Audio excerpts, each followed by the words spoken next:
여러분,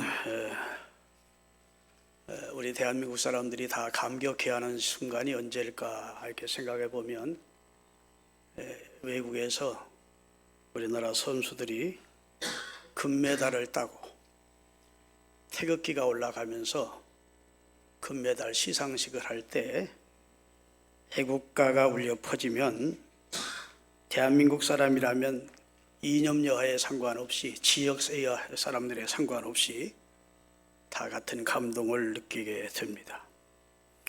동해물과 백두산이 마르고 닳도록 따라합시다. 하나님이 보호하사 우리나라 만세. 참, 애국가를 어떻게 그렇게 잘 작사했는지 모르겠어요. 보호하사라는 말은 보호하고 도와주사 우리나라 만세. 어느 분이?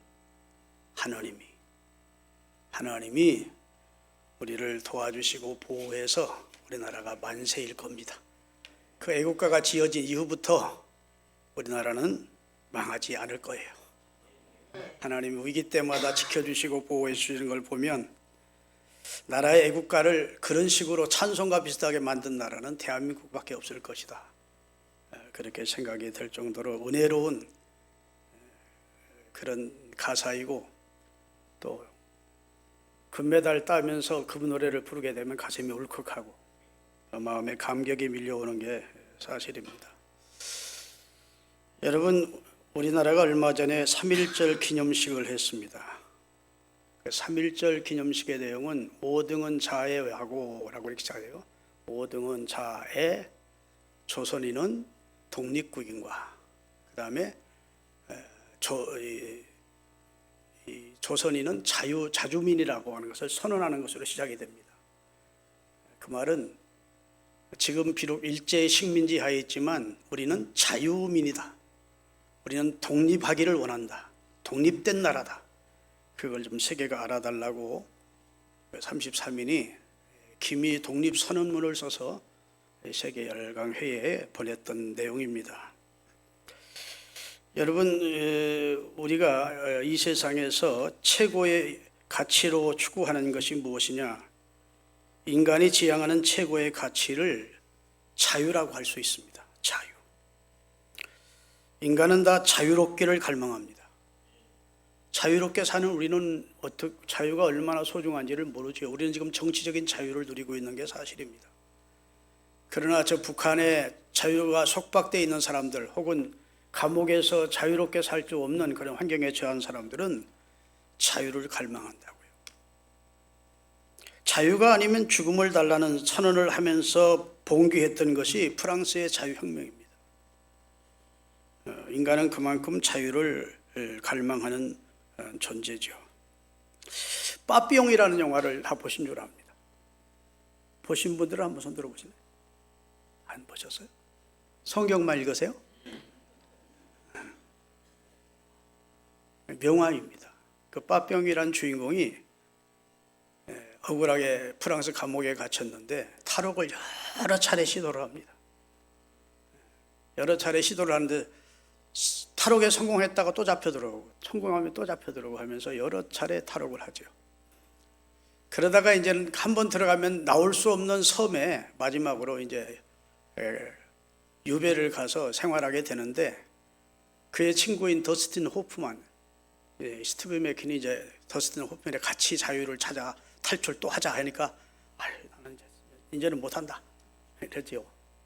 그런데 스티브 맥퀸인 빠삐용은 야자를 자루 속에 넣어가지고 던져놓고 뛰어들어가지고 그 야자 자루수를 딱 뒤로 누워서, 야 이놈들아, 나는 자유를 얻었다 이렇게 소리치는 장면이 나오는데 감동이 됩니다. 그래가지고 그가 30km가 떨어진 해변으로 흘러 해류를 따라 흘러와서 베네수엘라라는 나라에서 시민권을 얻어가지고 10수년 동안 살다가 세상을 마쳤다는 실화적인 내용입니다. 자유를 갈망하는 사람들은 결국 자유를 얻게 됐다. 그 내용이 이제 주제라고요. 거기서 빠삐용이 얻은 자유는 육체적 자유입니다. 근데 여러분, 배너라는 영화는 보셨죠? 배너 안 보신 분은 한번 다 보셨죠? 세계의 명화죠. 윌리엄 아일러 감독이 감독이 지었고 만들었고, 루이스라는 사람이 무신론자였다가 그리스도인이 된 후에 그 배너의 시나리오를 쓰고 그래가지고 만들고 나서 완성되었을 때 하나님 내가 정말 저 영화를 만들었습니까 하면서 감동했다는 그런 영화가 이제 배너입니다. 그 배너라고 하는 주다 배너 유대인 귀족이 그의 친구 로마인 메살라라고 하는 호민관과 아주 친하게 지내다가 서로 갈등을 하게 되죠. 내가 이 이스라엘을 노예 삼는 이스라엘을 잘 통치하도록 친구인 네가 도와달라 하니까 우리 민족은 노예가 아니다. 우리는 살아계신 하나님을 경외하는 선민이고 우리는 너희의 노예가 아니야. 내가 협력할 수 없어. 그러니까 이 호민관 메살라가 그의 베너의 집안을 몰락시켜 버립니다. 그리고 그는 죄인이 되어 억울하게 끌려가서 군함의 배밑창에서 노를 젓는 그런 입장이 되죠. 그가 끌려가는데 이제 뭐 벌거벗다시피 하는 몸으로 이제 끌려가면서 목이 말라 사람들이 물을 갖다 주는데 배너에게는 물을 못 주게끔 군관이 막습니다. 이제 배너가 질려가 너무 시달려서 땅바닥에 쓰러지니까 난모르는 남자가 와서 그의 얼굴에다가 쓰러진 그의 얼굴에다 물을 부어주면서 그에게 물을 마시고 합니다. 그러니까 뒤늦게 그 광경을 본 로마 병사가 그 사람에게 물을 주지 말라는데 하고 채찍질을 하려고 하다가 예수님이 벌떡 일어나니까 막 머물거리고 돌아가는 내용이 나옵니다.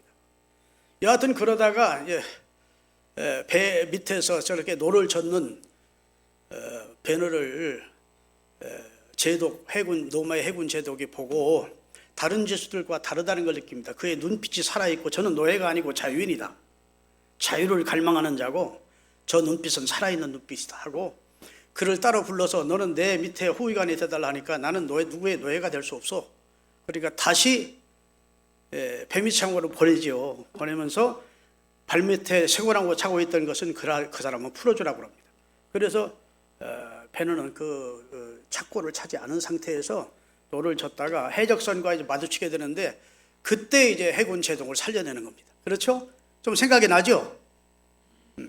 뭐 철갑을 잃은 해군 제독이 바다에 떨어지게 되고 뭐 그랬는데 이어 들어가서 해군 제독을 살려내고 그의 양아들이 됩니다. 그리고 나서 내 양아들로 로마에 출세시켜 줄 테니까 내 양아들로 살라 하니까 거절합니다. 나는 히브리 땅으로 돌아갈 것이고 나는 하나님의 백성이다. 그리고 돌아가서 이제 마차 경주를 하면서 자기 가족을 몰락시킨 메살라와 더불어 마차 경주를 하는데 결국은 메살라는 뭐 배너가 죽이려고 한 게 죽인 것이 아니고 악한 짓 하다가 그냥 마차에서 떨어져서 마차 말급에 짓밟혀서 결국 마지막에 죽습니다. 이제 원수를 갚았으니까 그의 마음속에 있는 그런 마음의 모든 응어리, 그냥 분노, 미움, 적대심 이런 것들이 다 사라져야 되는데 그를 얽어매고 있던 모든 얽어매고 있던 사슬이 이제 벗겨져야 되는데 이상하게도 벗겨지지 않는 겁니다. 그저 늘 반항적이고 그러다가 문둥병이 걸린 자기 어머니와 여동생을 만나게 되고 그리고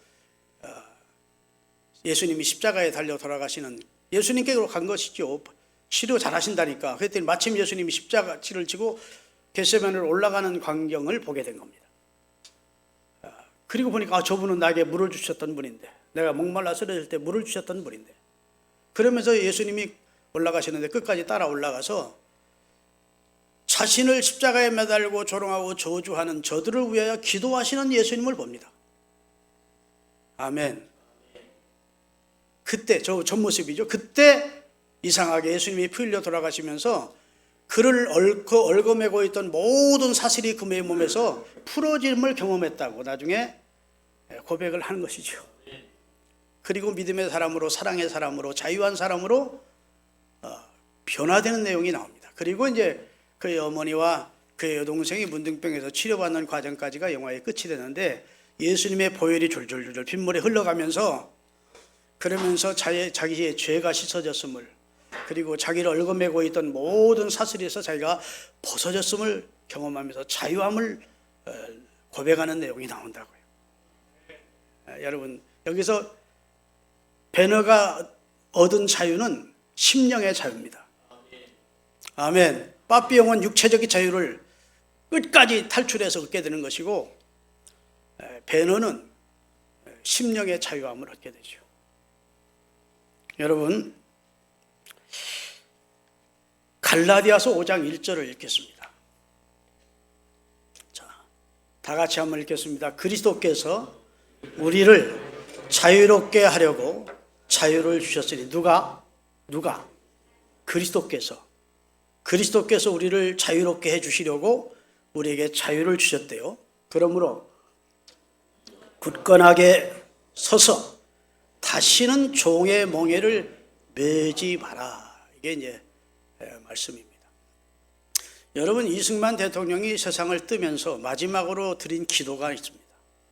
저는 건국전쟁이라는 영화를 보기 전에 저는 이제 속초로 관광을 가게 되면 꼭 거기 고성 쪽으로 올라가서 그 별장으로 가게 됩니다. 초라하게 그지없는 이승만 박사의 별장이 있는데 초라하지요. 그런데 그 마지막 그의 생애 그분이 남긴 기도문을 볼 때마다 감격이 되는 거예요. 이런 내용으로 그가 기도를 했습니다. 이승만 장로님이 기도한 내용인데 같이 한번 읽겠습니다. 이에 1000명이 다하여 가매 하나님이 저에게 주셨던 사명을 감당치 못하겠나이다. 몸과 마음이 너무 늙어버렸습니다. 바라옵건대 우리 민족의 앞날에 주님의 은총과 축복이 함께 하시옵소서. 우리 민족을 오직 주님께 맡기고 가겠습니다. 우리 민족이 굳게 서서 다시는 종의 멍에를 매지 않도록 도와주십시오. 남의 식민지 국가가 되지 않도록, 정치적으로나 그 다음에 국가적으로 남에게 식민지 되어 자유를 잃어버리는 종의 멍에를 다시는 매지 않는 나라가 되게 해달라고 노인 정치인이 간절히 기도하고 간 내용이 수록이 되어 있습니다. 이것만 보더라도 아마 노 정치인도 가장 인간이 가지고 있는 가치 가운데 지향할 만한 가치가 자유라는 사실을 알고 계신 것 같습니다. 여러분, 예수님이 이 세상에 오신 것은 죄와 죄의 결과인 영원한 사망에서 우리를 건지셔서 자유케 하시려고 예수님이 오셨습니다. 진리를 알라. 그러면 진리가 너희를 자유케 하리라. 이렇게 예수님이 요한복음 8장 32절에 말씀을 하셨는데, 이 내용의 의미를 모르면서 대학교 정문에다가 진리가 너희를 자유케 하리라 이렇게 써붙인 대학교 정문도 있고, 어떤 변호사가 예수를 믿지 않는 불신자인데 자서전을 내면서 진리를 알면 진리가 너희를 자유케 하리 이렇게 앞에다 넣더라고요. 그래서 이 사람들이 이 내용을 뭘 알고 이 사람들이 생각하는 진리는 아마 보편적인 지식, 세상 사람들이 보편적으로 알고 있는 그런 내용, 이해한 그런 것을 진리라고 생각하는 것 같아요. 예수님은 그런 뜻에서 말씀하신 것이 아닙니다. 요한복음 14장 6절에 보면 내가 곧 길이요 진리요 생명이니 나로 말미암지 않고는 아버지께로 올 자가 없느니라 했어요. 예수님은 내가 곧 길이고 두 번째 진리이고 생명이야. 나를 통해서만 하나님 아버지께로 갈 수 있다. 이렇게 말씀하신 겁니다. 예수님은 자신이 진리라는 겁니다. 그러니까 진리를 알지니 진리가 너희를 자유케 하리라. 그 말은 진리 되시는 예수 그리스도의 복음을 알면 너희가 자유함을 얻는다는 겁니다. 영적 자유를 얻는다는 거예요. 할렐루야. 정신적인 자유를 얻는다는 겁니다. 다시는 종의 멍에를 메고 노예 같은 인생을 살지 않게 된다는 말씀을 하셨습니다. 그 이야기를 하자 당시 예수님을 비판적으로 보던 유대교 지도자들이 이렇게 말합니다. 자, 요한복음 8장 33절부터 읽겠습니다.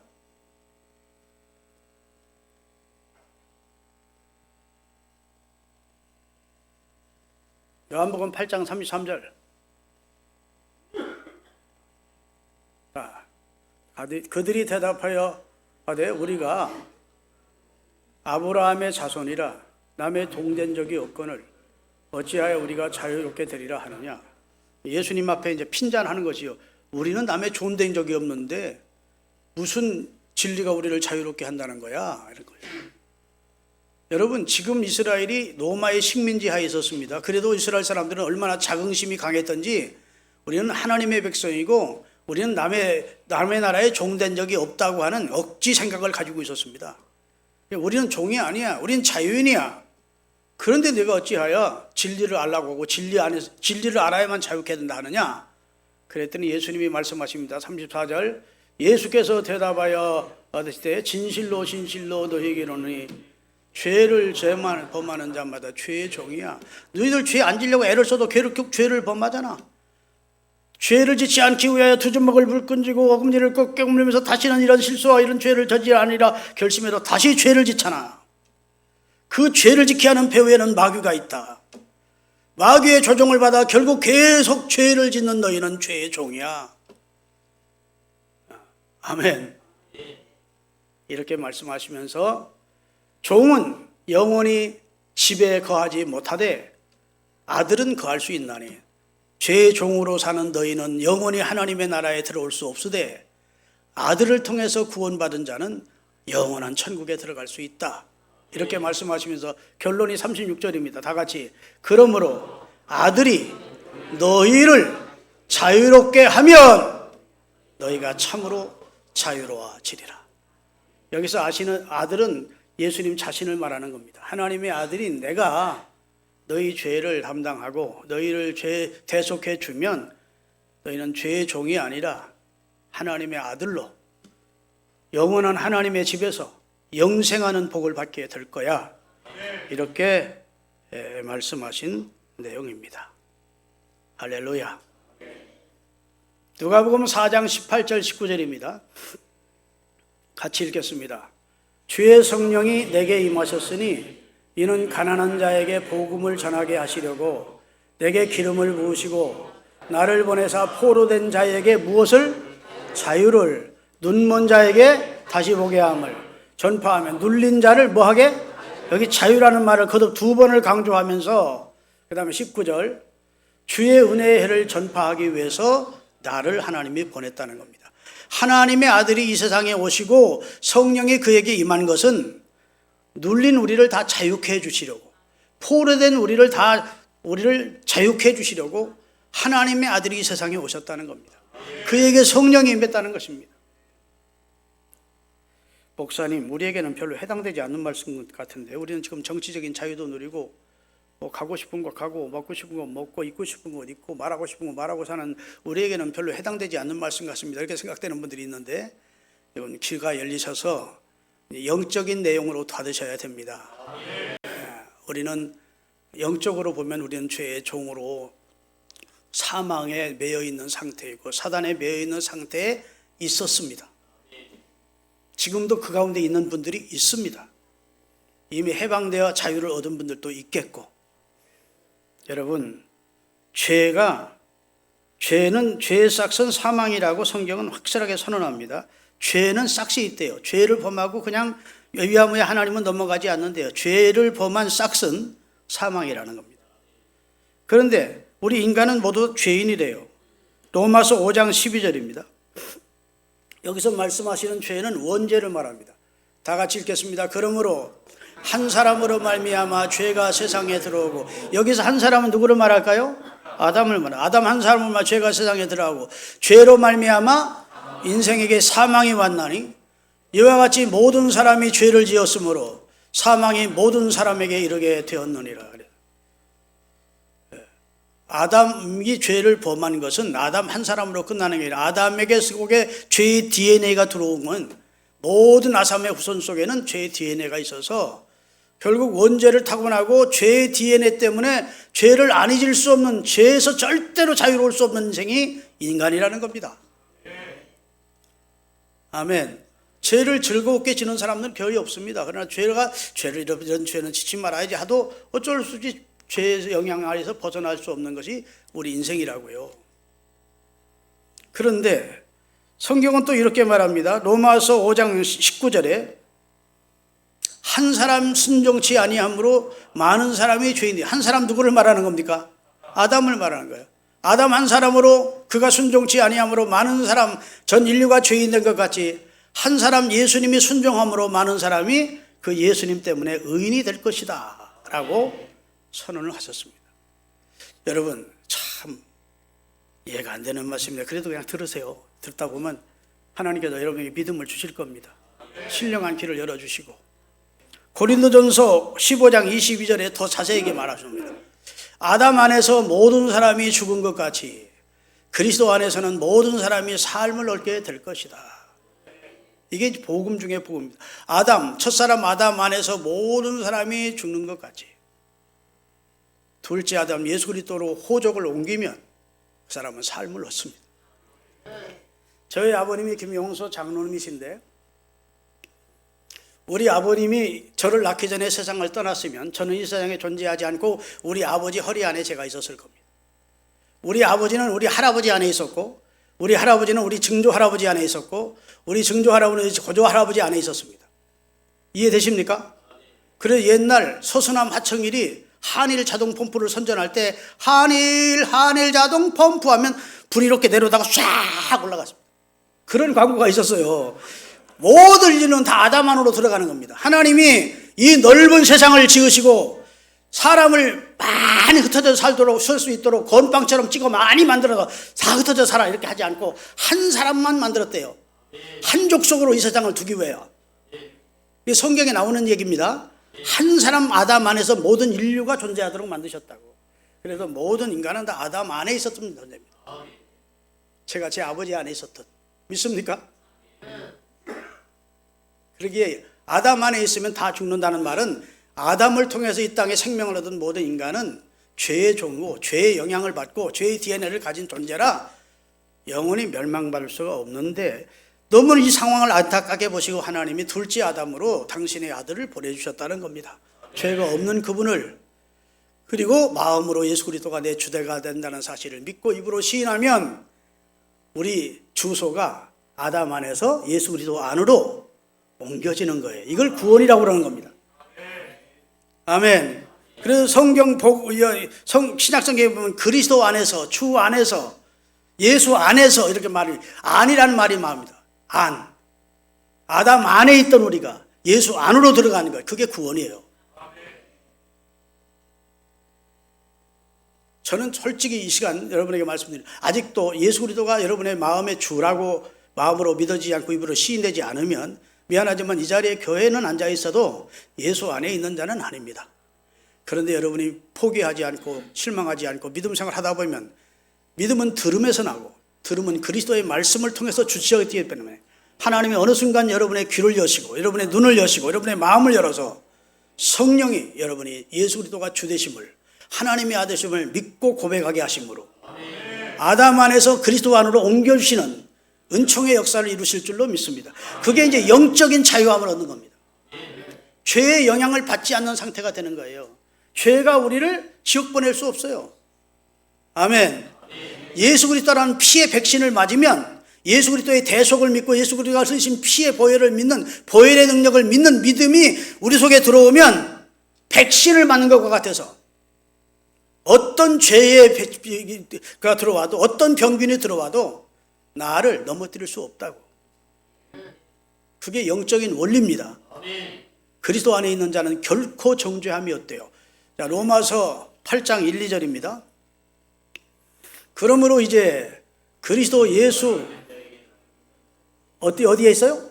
안에, 아까 얘기한 예수 안에 있는 자에게는 결코 너는 죄인이야, 너는 지옥 가야 돼 하지 않는데 하나님이 결코 정죄함이 없나니 이는 그리스도 예수 안에 있는 생명의 성령의 법인 복음이 죄와 사망의 법인 율법에서 너희를 해방시켜 주었기 때문에.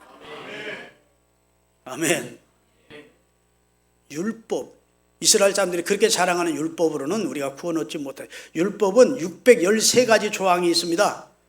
하라 하지 말라는 내용이 613가지인데 우리는 십계명도 제대로 못 지키는데 613가지를 어떻게 다 지키겠어요?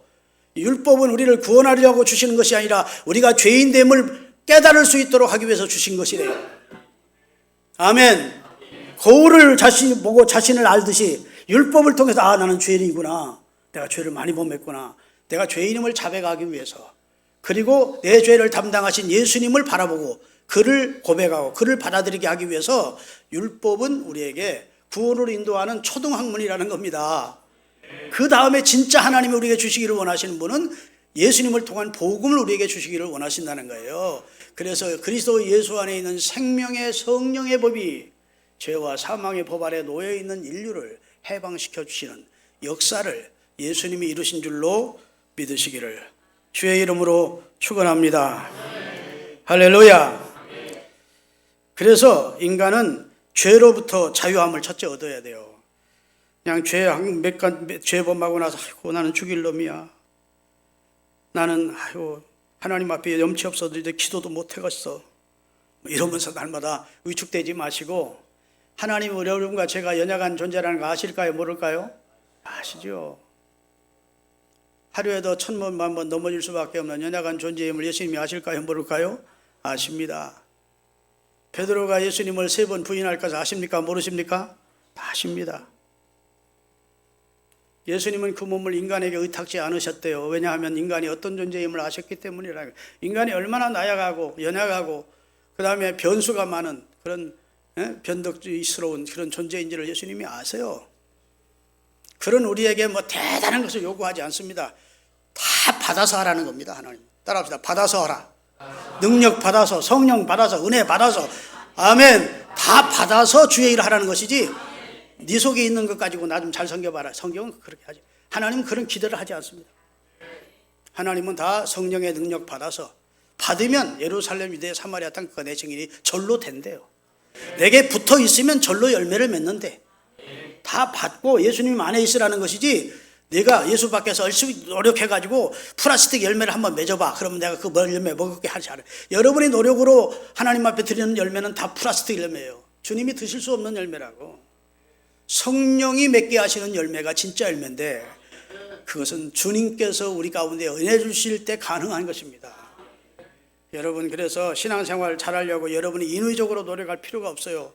하나님 앞에 여러분이 내가 얼마나 연약한 존재이고 하나님 앞에 죄된 존재임을 깨닫고 먼저 항복을 하고 하나님 나는 하나님의 말씀대로 살 수 있는 존재가 못 됩니다. 항복입니다. 저를 불쌍히 여겨주셔야 할 때 하나님께서 위로부터 능력을 주시고 성령을 주시고 새롭게 하셔서 하나님의 일을 할 수 있도록 하신다고요. 믿으십니까?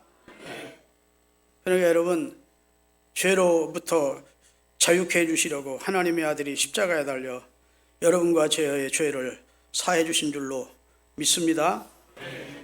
아멘.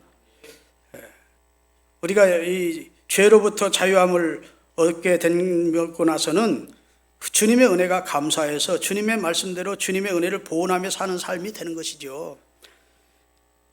미국의 16대 대통령이었던 아브라함 링컨 대통령이 쌍가몬 시장에 가서 노예 시장이 실제 대통령 되기 전이죠. 그 변호사로 있을 때 쌍가몬 시장을 지나가고 있는데 한 가족이 흑인 노예들이 팔리러 온 겁니다. 그런데 한 주인이 한 가족을 다 사가는 게 아니고 어떤 주인은 아들을 사가고 어떤 주인은 엄마를 사가고 어떤 주인은 아빠를 사가고 어떤 주인은 막내를 사가고 이러니까 다 가족이 헤어지니까 막 울음바다가 된 것이죠. 그런 비참한 쌍가몬 노예 시장에서 어떤 여자 소녀 아이가 팔려가는데 너무 비참한 상태로 팔려가자 사람을 경매에 붙이는데 아브라함 링컨 대통령이 그 소녀, 불쌍한 소녀를 가장 비싼 가격으로 경매를 받았습니다. 그리고 집으로 데려와서 자유 증서를 써주었습니다. 그것은 법적으로 이제 자유함을 주는 겁니다. 그러니까 그 아이가 그걸 봤더니 눈물을 흘리면서 아저씨 저는 이제 자유한 자가 된 거예요? 그래 자유한 자가 됐다. 이제는 네 마음껏 살아라. 너 와서 누가 너를 다시 종으로 삼으려면 이 자유 증서를 보여줘. 너무 고마워요. 눈물을 막 흘려. 이제 저는 먹을 수 있는 건 먹고 마실 수 있는 건 마시고 할 수 있는 말도 할 수 있는 거예요. 그래 그렇단다. 너는 자유자야. 그래요. 그러면 제 뜻대로 할 수 있지요. 그래 네 뜻대로 할 수 있다. 그러면 저를 노예에서 자유케 해주신 고마우신 아저씨를 평생 섬기며 살래요. 아니야 나 안 섬겨도 돼. 그러면 너 내 노예가 되는 것 같지 않냐? 아니에요. 저는 너무 고마워서 노예로서 주인님을 섬기는 게 아니라 자유자로서 주인님이 나를 자유롭게 해주셨으니까 고마워서 주인님 섬기며 살래요 그랬대. 여러분과 저를 죄에서 자유케 해주신 예수님이 너무 고마워서 우리는 그분에게 은혜 갚으며 사는 겁니다. 그게 신앙생활이에요. 그게 헌신이고 그게 봉사이고. 아멘. 영원한 지옥의 형벌에서 우리가 절대로 거기서 벗어날 수 없는 운명이었는데, 내가 한 것은 아무것도 없는데 하나님께서 그 아들을 통해서 이 놀라운 구원을 이루어 주셨죠. 내가 이제 구원받아 하나님의 자녀가 됐다고요.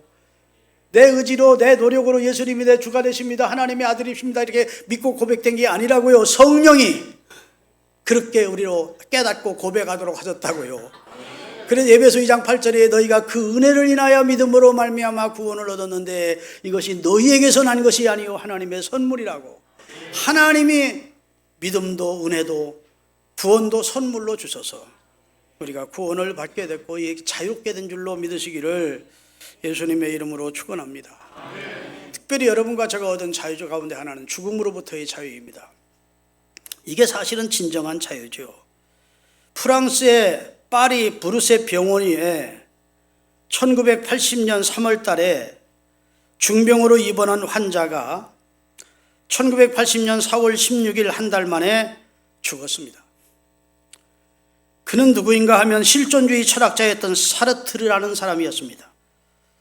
이 사람은 책을 많이 썼고 수필을 많이 썼는데 늘 자유라는 내용의 수필을 썼습니다.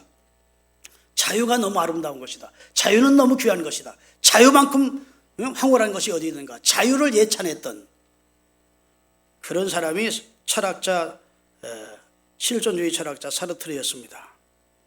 그런데 병원에 입원해서 한 달 동안 죽기까지 발악을 하는 겁니다.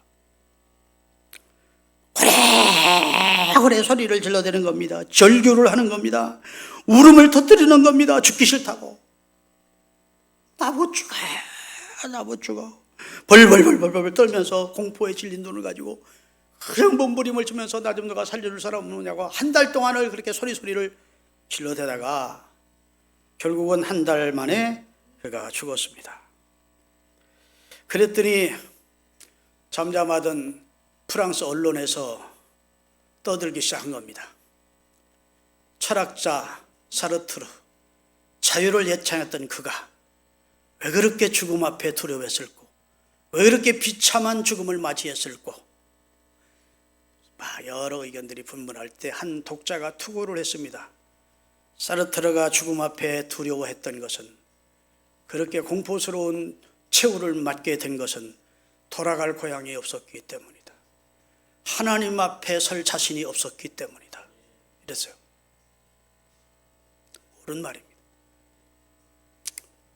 성경 아모스 5장에 보면 내 백성 이스라엘아 하나님 만날 준비하고 살아라 이렇게 하나님은 말씀을 하시는데, 사르트르는 이 세상만 알았지 죽음을 앞에 딱 놓고 나니까 그렇게 두려울 수가 없고 공포스러울 수가 없으니까 발악을 하다가 생을 마치게 된 것이죠. 그런데 같은 시기에 신학자였던 본헤퍼라고 하는 분이 돌아가셨습니다. 그분도 유명한 분입니다.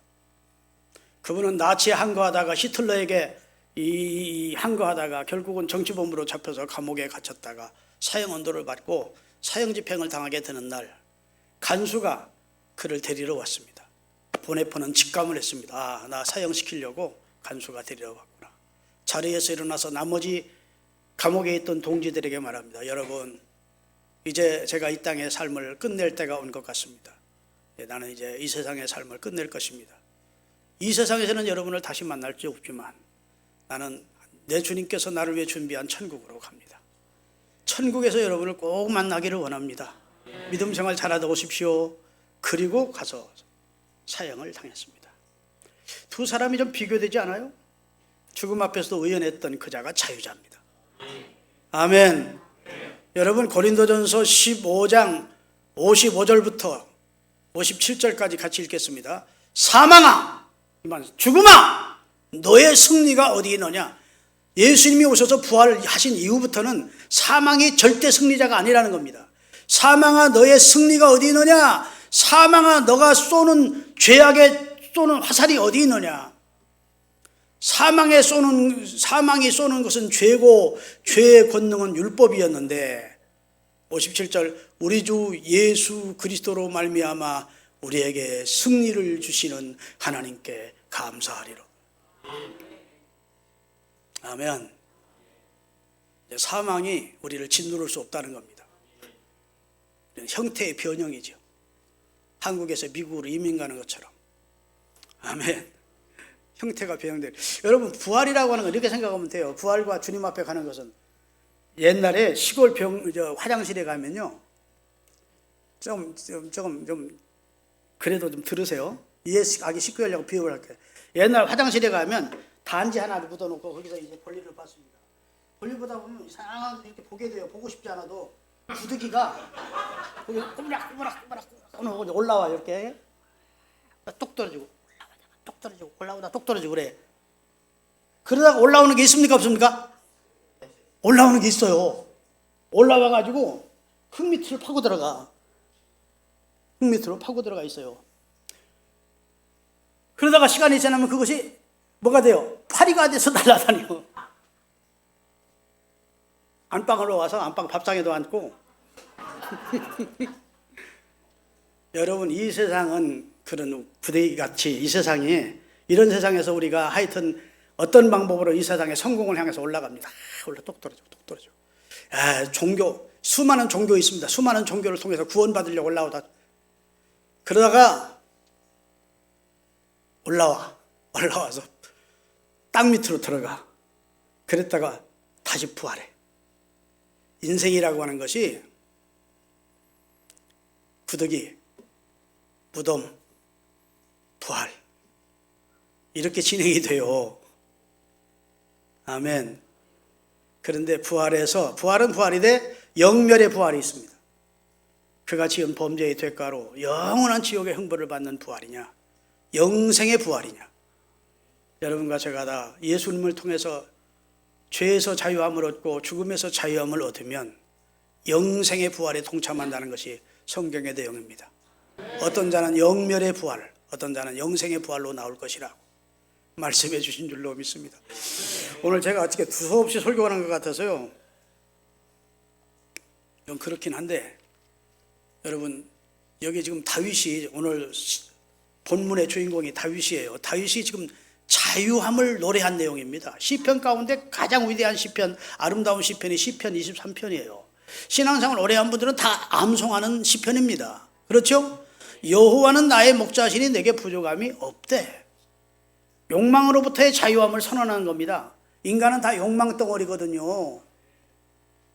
그래서 무언가에 대한 아주 욕망을 가지고 있는 존재입니다. 이것을 해결하는 방법이 두 가지예요. 하나는 욕망을 버리자. 그게 이제 불교가 말하는 무욕, 금욕을 하자. 또 하나는 욕망을 채우자. 채워서 해결하자. 근데 욕망이라고 하는 건 채워도 바닷물을 마시는 것처럼 갈증만 느끼지 채울 수 없는 것이 세상의 욕망입니다. 자, 이런 욕망을 해결하는 단번의 방법이 있습니다. 예를 들겠습니다. 어린아이가 공원에서 엄마를 잃어버리고 울어제낍니다. 앙앙 울어 어린아이가. 그 아이에게 과자 갖다 준다고 그 아이가 울음을 그칩니까? 그치지 않습니다. 장난감 갖다 준다고 그치겠습니까? 옷을 갖다 준다고 그치겠습니까? 아이스크림 갖다 준다고 그치겠습니까? 엄마가 없는 거예요. 엄마를 찾는 겁니다. 그러면 해결 방법이 딱 하나요. 엄마가 와서 아이고 내 새끼 하고 아픔에 딱 안으면 그럼 딱 그칩니다. 엄마의 품 안에서 만족해야 합니다. 엄마의 품 안에서 행복해야 합니다. 엄마의 품 안에서 안심해야 하는 겁니다. 그리스도인의 만족은 이 세상 것 욕망을 다 채워서 만족 얻는 것이 아니고 여호와는 나의 목자가 되시니 내게 부족함이 없으리라. 나는 주님의 품 안에 있어. 아멘. 그 다음에 2절입니다. 그가 나를 푸른 풀밭에 누이시며 쉴만한 물가로 방황하지 않고, 내 인생은 방황하는 인생이 아니라 하나님의 인도를 받는 인생이야 하고 노래하는 겁니다. 그 다음에 내 영혼을 소생시키시고 하나님의 이름을 위하여 의의 길로 나를 인도해 주시는 분이 계셔. 얼마나 아름다운 고백입니까? 그 다음에 4절. 내가 비록 내 삶의 위험한 골짜기, 사망의 음침한 골짜기로 다닐지라도 걱정하지 않는 이유는 주의 지팡이와 막대기가 나를 안위해 줄 거야. 아멘. 두려움에서의 자유를 선언한 겁니다. 난 두려움 없어. 하나님이 나 안위해 줄 거야. 여러분, 옛날 중동 사람들의 양치는 사람들이 꼭 가지는 필수품이 지팡이입니다. 근데 여기 지팡이와 막대기라고 했는데, 지팡이가 이렇게 노인들이 짚고 다니는 단장, 짧은 단장이 아니고 이렇게 길다고요. 이렇게 꺾어졌어요. 그럼 양이 구덩텅이에 빠지면 요걸 딱 걸어서 양의 목을 걸어가지고 건져 올립니다. 사자나 맹수가 오면 거꾸로 잡고 사자나 맹수를 공격해서 사자와 맹수에게서 양을 지켜주는 거예요. 그러기 위해서 중동의 목자들이 지팡이와 막대기라는 것은 하나를 말하는 거예요. 지팡이 따로 있고 막대기 따로 있는 게 아니고, 어떤 때는 지팡이로 사용하고 어떤 때는 막대기로 사용하면서 나를 하나님이 지켜주더라. 그 얘기를 하는 겁니다. 다윗이 목동 생활을 한 적이 있거든요. 나는 양이고 우리 주님은 내 목자야. 나는 부족이 없어. 아멘. 하나님이 나 살리셨어. 사망의 음침한 것을 건져주셨어. 날 항상 인도해 주셔. 그 다음에 5절입니다. 내 원수의 목전에서 내게 상을 차려주시고 내 기름으로 그 기름으로 내 머리에 부어주셨으니 내 생애가 늘 만족한 생애가 되더라. 나찬이 넘치는 삶이 되더라. 마지막으로 다 같이, 내 평생에 주님의 선하심과 주님의 인자하심이 반드시 정녕 나를 따라다니리니 내가 여호와의 집에. 여러분, 사람이 여호와의 집에 영원히 살 수 있습니까? 없습니까? 이 세상의 지상의 집에서는, 이 교회에서는 여러분이 영원히 못 살아요. 저희들이 이 교회를 설립하고 지금 이 교회를 짓고 설립 예배를 드린 지가 7개월 됐습니다만은, 우리가 이 예배당을 지었다고 해서 우리가 이 교회당에서 영원히 살 수 없어요. 이 세상에는 영원히 살 수 없어요. 지금 다윗이 영원히 살리로다, 그 말은 하나님의 집 천국에서 나는 영원히 살리로다. 다윗은 천국까지, 죽음에 대한 공포까지, 죽음에서의 자유까지 선언하는 겁니다. 세상 방황에서, 욕망에서, 죄에서, 사망에서 나는 자유를 얻었다. 그게 시편 23편의 다윗의 자유자의 참 고백이고 간증인 겁니다. 여러분에게도 그런 고백이 감격스럽게 하나님 앞에 드릴 수 있게 되기를 바랍니다. 다시 한번 오늘 본문 읽고 말씀 마치겠습니다. 다 같이 읽겠습니다. 본문을 띄워주세요. 우리의 고백으로 하나님께 하십시다. 여호와는 나의 목자시니 내게 부족함이 없으리로다. 그가 나를 푸른 풀밭에 누이시며 실만한 물가로 인도하시는도다. 내 영혼을 소생시키고 자기 이름을 위하여 의의 길로 인도하시는도다. 내가 사망의 음침한 골짜기로 다닐지라도 해받음을 두려워하지 않을 것은 주께서 나와 함께 하심이라. 주의 지팡이와 막대기가 나를 안위하시나이다. 주께서 내 원수의 목전에서 내게 상을 차려주시고 기름으로 내 머리에 부으셨으니 내 잔이 넘치나이다. 내 평생의 선하심과 인자하심이 반드시 나를 따르리니 내가 여호와의 집에 영원히 살리로다. 아멘. 자, 우리 예수 안에서 자유함을 얻었다는 찬송이 연세중앙교회 청년들이 부르는 찬송인데 한번 듣고 우리도 한번 부르겠습니다. 오늘 설교 생각하면서 이 찬송을 아시는 분은 같이 한번 부르겠습니다. 나의 결코 정죄함 없네. 생명의 성령의 법이 해방하였네. 아멘. 예수 안에 있는 나의 결코 정죄함 없네. 생명의 성령의 법이 해방하였네. 예수 안에 있는 나에게, 예수 안에 있는 나에게 결코 정죄함 없네. 생명의 성령의 법이 해방하였네. 예수 안에 있는 나에게 결코 정죄함 없네. 생명의 성령의 법이 우리 진실하게 내 구주 예수, 예수, 오직 예수, 예수, 예수, 오직 예수, 예수,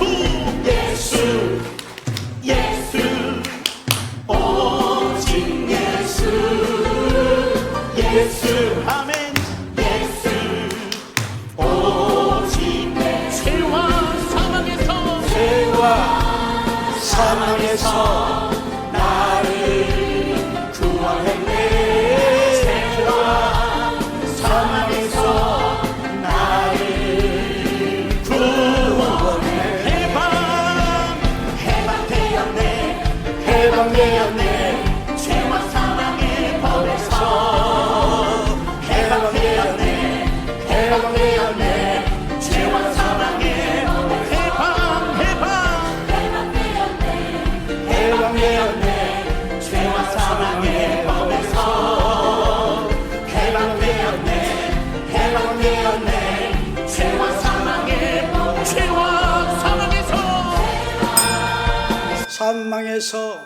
여러분 사망에서 나를 구원했네 죄와 사망에서 다시 한번 더 죄와 사망에서 피 흘려 나를 구원했네 사망에서 나를 구원했네 죄와 사망에서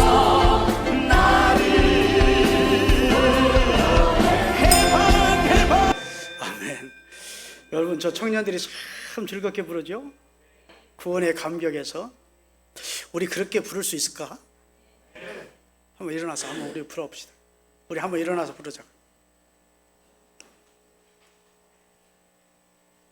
자, 띄워주세요. 소리도 나오게 해줘야지. 미션 힘차게 박수하면서 예수 안에 있는 나에게 결코 정죄가 없습니다. 할렐루야. 스톱! 앉으세요. 사인이 잘 안 맞았어. 다음 주 부릅시다.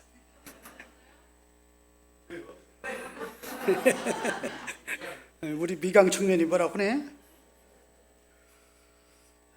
기도하겠습니다. 하나님 감사합니다.